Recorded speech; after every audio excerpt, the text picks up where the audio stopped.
ভারত পাক সীমান্তে সংঘর্ষের পরিস্থিতি, দেশের একাধিক বিমানবন্দর বন্ধ রাখার সিদ্ধান্ত। উত্তর পূর্ব ভারতের 24টি এয়ারপোর্ট বন্ধ, 10 তারিখের বদলে 15ই মে পর্যন্ত বিমানবন্দরগুলি বন্ধ রাখার সিদ্ধান্ত। আবির ঘোষাল এই বিষয়ে আরো বিস্তারিত জানাতে পারবেন। আবির,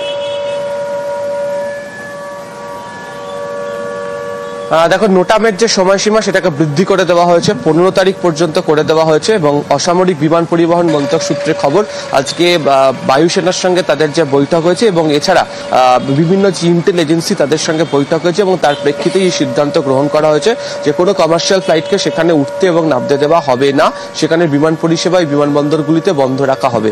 কারণ হিসাবে দুটো উল্লেখ, গতকাল থেকে যে চেষ্টা পাকিস্তানের তরফ থেকে করা হচ্ছিল সেটা হচ্ছে যে এই বিভিন্ন যে সীমান্তবর্তী শহর লাগোয়া যে সমস্ত বিমানবন্দরগুলি রয়েছে, যেখানে মিলিটারি স্টেশন হিসেবেও সেগুলোকে এই সময় কাজ করানো হয়, সেগুলোকে তারা আক্রমণ করার চেষ্টা করেছিল।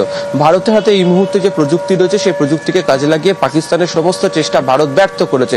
তবুও কোনো ধরনের আপৎকালীন পরিস্থিতি যাতে যদি তৈরি হয় তখন কি করা হবে, সেই কারণেই হচ্ছে এই বিমানবন্দরগুলিতে নোটাম জারি করে রাখা হচ্ছে।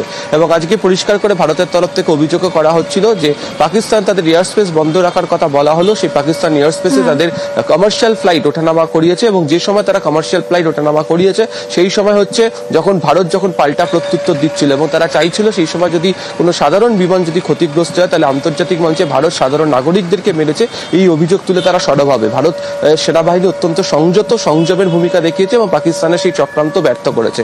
ফলে ভারতের সীমান্তবর্তী এলাকার কাছাকাছি যে সমস্ত বিমানবন্দর রয়েছে যেগুলোতে কমার্শিয়াল ফ্লাইট ওঠানামা করে সেখানে 15 তারিখ পর্যন্তই সিদ্ধান্ত, অর্থাৎ নোটাম জারি বহাল রাখার যে সিদ্ধান্ত আজকে কিছুক্ষণ আগেই জানিয়ে দেওয়া হয়েছে। বেশ।